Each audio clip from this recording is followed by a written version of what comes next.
اعوذ باللہ السمیع العلیم من الشیطان الرجیم بسم اللہ الرحمن الرحیم رب اشرح لی صدری ویسر لی امری واحلل عقدۃ من لسانی ویفقہوا قولی رب یسر ولا تعسر وتمم بالخیر وبک نستعین رب زدنی علما۔ السلام علیکم ورحمۃ اللہ وبرکاتہ۔ الحمدللہ ہم سورہ بقرہ کا ترجمہ و تفسیر کر رہے ہیں۔ 252 آیات کا ترجمہ و تفسیر کر چکے ہیں۔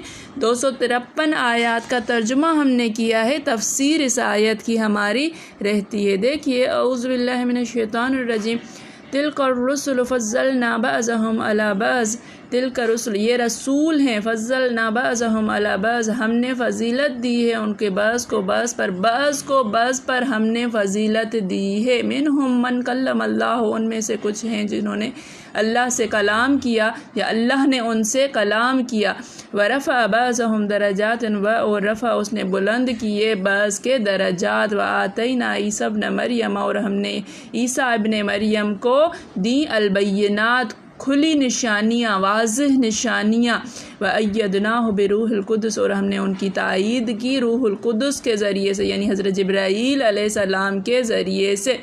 وَلَوْ شَاءَ اللَّهُ، اور اگر اللہ چاہتا، مَقْتَتَلَ، یہ آپس میں نہ لڑتے، الَّذِينَ بَعْدِهِم مِّن بَعْدٍ، وہ لوگ جو بعد میں آئے بعد والوں سے، مَا جَاءَتْهُمُ الْبَيِّنَاتُ، جبکہ آ چکی ان کے پاس واضح نشانیاں، واضح کھلی نشانیاں۔ وَلَٰكِنِ اخْتَلَفُوا، لیکن انہوں نے اختلاف کیا۔ فَمِنْهُم مَّنْ آمَنَ وَمِنْهُم مَّنْ كَفَرَ، تو ان میں سے کچھ ایمان لے کر آئے اور ان میں سے کچھ نے کفر کیا۔ وَلَوْ شَاءَ اللَّهُ مَا اقْتَتَلُوا، اور اگر اللہ چاہتا، مقتتلو، یہ آپس میں نہ لڑتے، ولیکن اللہ یفعل ما یرید، لیکن اللہ کرتا ہے جو وہ چاہتا ہے۔ یہ سب اللہ کی مرضی سے ہو رہا ہے۔ دیکھیے کہ اس آیت میں وضاحت ہو رہی ہے کہ رسولوں میں بھی مراتب ہیں، جیسے اور جگہ فرمایا کہ وَلَقَدْ فَضَّلْنَا بَعْضَ النَّبِيِّينَ عَلَى بَعْضٍ، ان کی تحقیق کہ ہم نے فضیلت دی بعض نبیوں کو بعض پر۔ وَآتَيْنَا دَاؤُودَ زَبُورًا، اور ہم نے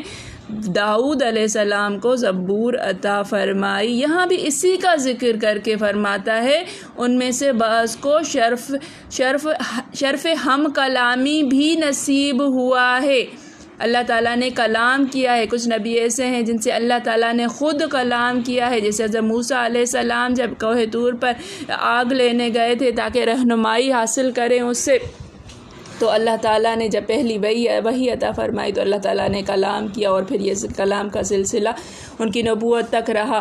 حضرت محمد صلی اللہ علیہ وآلہ وسلم کو جب معراج کے مقام پر، معراج کے لیے بلایا گیا، اللہ تعالیٰ نے آپ صلی اللہ علیہ وسلم سے روبرو ہم کلام ہوئے۔ حضرت آدم علیہ السلام کو جب پیدا کیا تو حضرت آدم علیہ السلام کو سے گفتگو فرمائی، اللہ تعالیٰ نے کلام کیا۔ تو ان میں سے ایسے بھی ہیں جن سے اللہ نے کلام کیا، جیسے حدیث میں ہے کہ جس میں معراج کے بیان کے ساتھ یہ بھی وارد ہے کہ کسی نبی کو آپ نے الگ الگ کس آسمان میں پایا۔ نبی کریم صلی اللہ علیہ وسلم جب معراج کے مقام میں گئے ہیں تو ہر نبی کو الگ الگ مقام پر آپ نے صلی اللہ علیہ وسلم نے پایا ہے، جو ان کے مرتبوں کے کم و بیش ہونے کی دلیل ہے کہ جس کا مرتبہ جتنا بڑا تھا وہ اتنے اوپر والے آسمان پر موجود تھا، اور سب سے اوپر والے پر حضرت ابراہیم علیہ السلام، جس کی دلیل ہے کہ حضرت ابراہیم علیہ السلام کا مرتبہ جو ہے وہ زیادہ بڑا ہے۔ اب فرمایا کہ حضرت عیسیٰ علیہ السلام کو، عیسیٰ ابن مریم کو کھلی نشانیاں دی، اور ان کی تائید کی روح القدس کے ذریعے سے، جبرائیل علیہ السلام کے ذریعے سے، چونکہ نبی حضرت عیسیٰ علیہ السلام پیدائشی جو ہے وہ نبی تھے، پیدائش جیسے ہی ہوئی ان کی تو انہوں نے کہا کہ میں اللہ کا بندہ اور اللہ کا نبی ہوں۔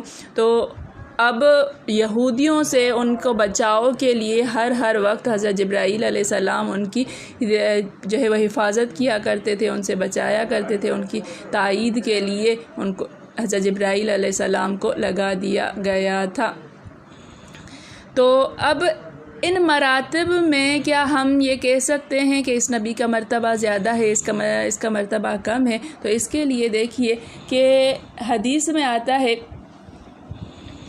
کہ نبی کریم صلی اللہ علیہ وآلہ وسلم نے جب ایک مسلمان اور یہودیوں کی کچھ بات چیت ہو گئی تو یہودیوں نے کہا کہ قسم ہے اس اللہ کی جس نے موسیٰ کو تمام جہان والوں پر فضیلت دی تو مسلمان سے ضبط نہ ہو سکا۔ اس نے اٹھا کر ایک تھپڑ مارا اور کہا خبیث، کیا ہمارے نبی محمد صلی اللہ علیہ وسلم سے بھی وہ افضل ہیں؟ یہودی نے سرکار نبوی صلی اللہ علیہ وسلم میں آ کر اس کی شکایت کی۔ آپ صلی اللہ علیہ وسلم نے فرمایا مجھے نبیوں پر فضیلت نہ دو، جبکہ نبی کریم صلی اللہ علیہ وآلہ وسلم کی فضیلت ہم سب کو معلوم ہے کہ نبی کریم صلی اللہ علیہ وسلم کا مرتبہ تمام نبیوں پر اعلیٰ و ارفع ہے، لیکن یہاں پر نبی کریم صلی اللہ علیہ وسلم نے فرمایا کہ مجھے نبیوں پر فضیلت نہ دو۔ قیامت کے دن سب بے ہوش ہوں گے، سب سے پہلے میں ہوش میں آؤں گا تو دیکھوں گا کہ حضرت موسیٰ علیہ السلام اللہ تعالیٰ کے عرش کا پایا تھامے ہوئے ہوں گے۔ اللہ تعالیٰ کا عرش جب نیچے آ رہا ہوگا تو ان کا پایا جو ہے وہ حضرت موسیٰ علیہ السلام تھامے ہوں گے۔ مجھے نہیں معلوم کہ وہ مجھ سے پہلے ہوش میں آ گئے یا سرے سے بے ہوش ہی نہیں ہوئے تھے اور طور کی بے ہوشی کے بدلے یہاں کی بے ہوشی سے بچا لیے گئے، بس مجھے نبیوں پر فضیلت نہ دو۔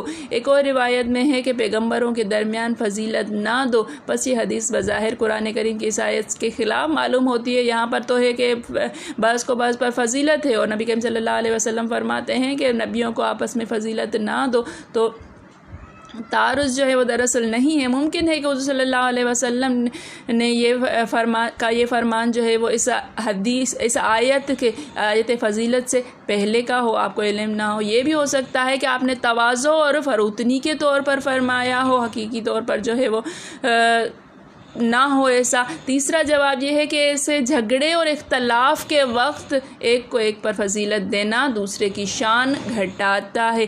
یہ فضیلت دینا جو ہے وہ کہ ایک نبی جو ہے ان کا مرتبہ زیادہ ہے ایک کا کم ہے، تو اس کا مطلب یہ نہیں ہے کہ ان کی شان گھٹ جاتی ہے، یہ اس وجہ سے منع کیا گیا ہے، اس لیے آپ نے منع فرما دیا گیا ہے، کیونکہ ہر ایک کا مرتبہ اللہ تعالیٰ کے نبی تو سارے جو ہیں وہ ایک درجہ ان کا موجود ہے۔ ہم اپنے اس جھگڑے میں آ کر جو ہے وہ کمی و بیشی نہیں کر سکتے ہیں، اس لیے منع فرمایا گیا ہے۔ اور اپنے خیال اور اپنی ذہنی تعصب سے اپنے نبی کو دوسرے نبی پر فضیلت نہ دو، یہ چوتھا جواب ہے۔ پانچواں جواب یہ ہے کہ فضیلت و تکریم کا فیصلہ تمہارے بس کا نہیں ہے، بلکہ اللہ تعالیٰ کی طرف سے ہے۔ وہ جسے فضیلت دے تم مان لو، تمہارا کام تسلیم کرنا ہے، ایمان لانا ہے، اس سے زیادہ جو ہے وہ نہیں ہے۔ پھر فرماتا ہے کہ ہم نے حضرت عیسیٰ علیہ السلام کو واضح دلیلیں اور پھر ایسی حجتیں عطا فرمائی تھیں جن سے بنی اسرائیل پر صاف واضح ہو گیا کہ آپ کی رسالت بالکل سچی ہے، اور ساتھ ہی آپ کی یہ حیثیت بھی واضح ہو گئی کہ مثل اور بندوں کے آپ بھی اللہ تعالیٰ کے عاجز بندے ہیں۔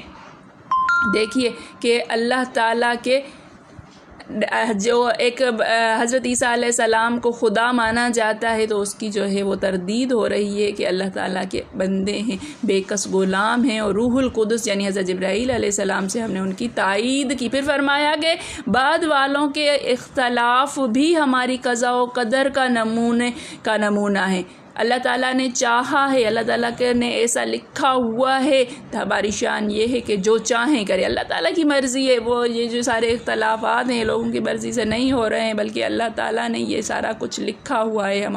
ہمارے کسی ارادے سے مراد جو ہے وہ یہ جدا نہیں ہے، اللہ تعالیٰ کا ارادہ ہے، اس میں اللہ تعالیٰ یہی چاہتے ہیں تبھی کچھ ہو رہا ہے۔ یہ جتنا کچھ بھی زندگی کے فیصلے ہیں، جتنا کچھ بھی ہو رہا ہے ہمارے ساتھ، جتنا کچھ بھی جھگڑے فساد ہو رہے ہیں یا لوگوں کے اختلافات ہو رہے ہیں، ہماری زندگیوں میں جو کچھ ہو رہا ہے وہ سارا کچھ اللہ تعالیٰ کی مرضی سے ہو رہا ہے۔ اللہ تعالیٰ چاہ رہے ہیں تو ہمیں خوشیاں بھی مل رہی ہیں، ہمیں غم بھی مل رہے ہیں، ہمیں پریشانیاں بھی لاحق ہوتی ہیں، ہم پریشانیوں سے نکل بھی جاتے ہیں۔ یہ سارا اللہ تعالیٰ کا قانون قدرت ہے۔ اللہ تعالیٰ ہم سب کے معاملات میں آسانی کا معاملہ فرمائے۔ اللہ تعالیٰ ہم سب کو توفیق عطا فرمائے کہ اللہ تعالیٰ کے ہر فعل میں ہم راضی برضا رہیں، اللہ تعالیٰ ہم سے راضی ہو جائے، ہم اللہ تعالیٰ سے راضی ہو جائیں، ہم ایسے کام کریں کہ اللہ تعالیٰ ہم سے خوش ہو جائیں، راضی ہو جائیں اور ہمارے مرتبے بلند ہونے کا سبب بن جائیں۔ میرے پڑھانے میں، آپ کے پڑھنے میں، میرے سمجھانے میں، آپ کے سمجھنے میں کوئی غلطی، خطا، بھول چوک ہو گئی ہو تو میں اللہ کے حضور میں توبہ کرتی ہوں اور معافی کی خواہش گزار ہوں۔ ربنا تقبل منا انک انت السمیع العلیم۔ السلام علیکم ورحمۃ اللہ وبرکاتہ۔